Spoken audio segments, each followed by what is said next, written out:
Hello friends, नमस्कार। आशा है कि आप लोग अच्छे से पढ़ाई कर रहे होंगे और आपकी पढ़ाई अच्छी चल रही होगी और आप लोग अपने कामों में व्यस्त होंगे अच्छे तरीक़ा से, क्योंकि आप पढ़ाई कर रहे हैं तो आपको इसके लिए सोचना आवश्यक है। अपने थिंकिंग स्किल को डेवलप कीजिए। तो इससे पहले वाले क्लास में यदि आप देख चुके हैं तो अच्छी बात है, अगर नहीं देखे हैं तो आप इससे पहले वाले क्लास को जाके अटेंड कीजिए, उसको देखिए। तो हाँ, अब उतना अच्छा तो नहीं जितना कि और भी सारे यूट्यूबर्स, यानी कि बहुत जैसे पीडब्ल्यू हुआ, खान सर हुआ, इस तरह से कर सकते हैं। लेकिन जितना भी है, मतलब ये मेरे ख्याल से आपको कुछ ना कुछ नई इन्फॉर्मेशन देके ही जाएगा। तो आप पहले वाले वीडियो को जाके देख लीजिए और आज हम उससे आगे स्टार्ट करने वाले हैं। तो चलिए शुरू करते हैं। इससे पहले वाले क्लास में हम डिफरेंट एंगल को लेकर साइन, कॉस, टेन, कॉट, सेक और कोसेक, इन सभी के वैल्यू को निकालना जान चुके थे, जो कि आपके क्लास 10th के एक्सरसाइज 8.1 में शुरुआत के ही क्वेश्चंस में दिया गया है। अब आज हम उससे आगे जानेंगे। इससे आगे अर्थात इसमें थोड़ा सा मतलब डिफरेंट टाइप है, यानी कि इसके एंगल के आधार पर। जैसे कि ये मान लीजिए ये एक राइट एंगल ट्रायंगल है, ए बी सी, ये दिया गया है। ये तो 90 डिग्री होता है, सबको पता है। और ये माना कि ये 30 डिग्री दिया हुआ है, ये 30 डिग्री दिया हुआ है। इस 30 डिग्री के आधार पर ही हमें इस एंगल को निकालना है, इस एंगल्स के वैल्यू को निकालना है। तो कैसे होगा आज हम ये जानेंगे।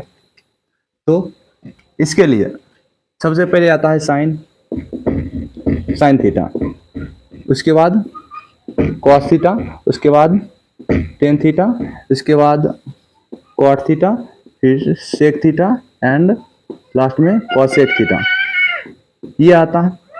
अब सबसे पहले साइन के लिए जो फॉर्मूला होता है कॉस 90 माइनस थीटा। अब ये जो थीटा है ये एंगल है, आपको इससे पहले भी बताए थे और अभी भी। ये थीटा एंगल है और इस थीटा का वैल्यू ये वाला, यानी 30 डिग्री ये वाला होता है। ये हुआ साइन के लिए। अब कॉस के लिए जस्ट उल्टा होता है इसका। अब साइन में कॉस आया तो कॉस में साइन आएगा। साइन 90 माइनस थीटा, और थीटा ये एंगल टेन थीटा। अब टेन में इन दोनों का उल्टा होता है, ये दोनों एक दूसरे के अपोजिट, ये दोनों एक दूसरे के अपोजिट। ये हो जाएगा कॉट 90 माइनस थीटा। अब ये अब कॉट वाला है तो ये आएगा टेन 90 माइनस थीटा। अब ये सेक वाला है तो कॉसेक का आएगा, कॉसेक सेक में ये होगा कॉसेक 90 माइनस थीटा। और ये कॉसेक वाला है तो ये सेक आएगा, इसमें सेक 90 माइनस थीटा। ये इसी के आधार पर एक्सरसाइज 8.2 इसी के आधार पर है। और एक्सरसाइज 8.2 में इसके आधार पर जितना भी क्वेश्चन है सब बन जाएगा। जैसे स्टार्टिंग में है sine 30 degree upon cos 60 degree, ये क्वेश्चन है, इसका वैल्यू ज्ञात करना है। तो इसका वैल्यू हम कैसे निकालेंगे, कैसे ज्ञात करेंगे, तो लिए आसानी से समझेंगे। सबसे पहले इसके ट्रिक को देख लेते हैं। आपको इस चीज के लिए ये जो क्वेश्चन है इसके लिए एक ट्रिक बनाया गया और इसको शॉर्ट के रूप में अपलोड कर दिया गया है। आप उसे भी देख सकते हैं या फिर इसे भी देख लीजिए। जैसे साइन 30 डिग्री है, कॉस 60 डिग्री है, और आपको इसे बताया भी कि ये सब एक दूसरे के ऑपोजिट होता है।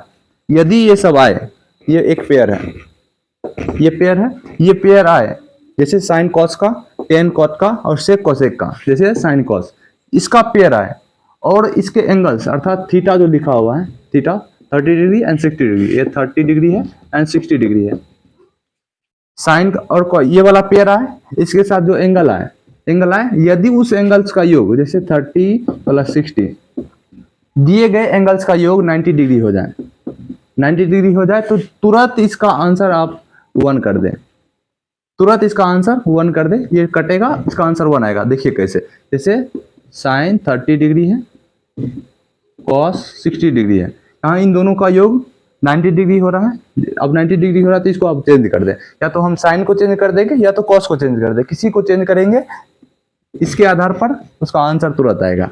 जैसे हम मान लिए साइन को इसे ही रहने देते हैं, कॉस को चेंज कर देते हैं, ये साइन 30 डिग्री ही रहेगा।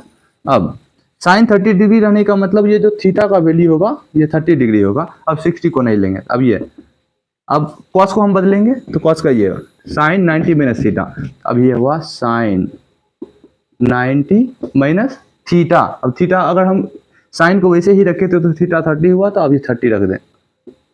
Sign 90 minus theta equal to, नहीं ऐसे नहीं, जैसे साइन 90 माइनस थीटा ये करते हैं तो ये कॉस थीटा होता है, ये cos थीटा होता है, यानी कि थीटा का वैल्यू यहाँ से आता है। तो अब यहाँ पर ऐसा एक वैल्यू रखेंगे जिसको रखने के बाद यहाँ cos थीटा के इक्वल आ जाए। तो cos थीटा पहले थीटा की जगह पर 60 था, इतना आ जाए, यानी कि हम यहाँ अगर 30 रख दे तो sin 90 minus theta equal to cos theta, ये 60 रख दे, ये sin 90 minus 60 degree, sin 90 minus theta equal to cos theta होता तो ये cos वाला बन जाता, तब इतना आया, ये हो जाएगा sin 30 डिग्री अपॉन 90 में से 30 गया, 90 में से 60 गया, बचा 30, तो ये हो जाएगा sin 30 डिग्री। अब ये दोनों एक जैसा आया, जैसे 4/4 आया, कटा तो एक आंसर आया। ठीक उसी प्रकार से sin 30 degree upon sin 30 degree equal to 1। अभी हम साइन को cos को बदले थे, अब एक बार हम साइन को बदल के देख लेते हैं। जैसे कि यहाँ था sin 30 degree upon cos 60 degree. अब हम इस बार साइन को बदलेंगे, cos को वैसे ही छोड़ देते हैं, ये क्वेश्चन वही है।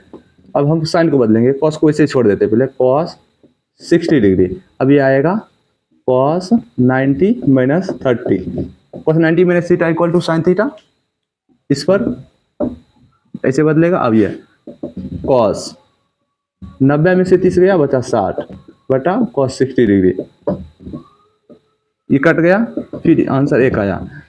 इससे यही स्पष्ट होता है कि यदि इन पेयर में से, इन सभी पेयर में से 1 2 3 पेयर है, इन तीनों पेयर में से यदि कोई भी पेयर आ जाए, कोई भी पेयर आए और उनके एंगल्स का योग, उसके एंगल्स का सम यदि 90 डिग्री हो जाता है, ठीक, क्या याद रखना, यदि क्वेश्चन ऐसा दिया हो, डिवीजन में वो भी दिया हो, डिवीजन ही भाग में दिया हो, ये पेयर बन रहा हो और उसके थीटा का सम 90 डिग्री हो रहा हो, तो ऐसे कंडीशन में ज़्यादा कुछ नहीं सोचना है, डायरेक्ट इसका आंसर 1 लगा देना है और ये ऑब्जेक्टिव में 100% आएगा। आपके ऑब्जेक्टिव एग्जाम फाइनल जो होने वाला है 2025 में या फिर 2026 में, 2027 में, 2028 में, नहीं कुछ भी हो, इसमें जो फाइनल एग्जाम होगा तो 100% इस टाइप का क्वेश्चन आएगा और आपको इसी टाइप से बनाना है।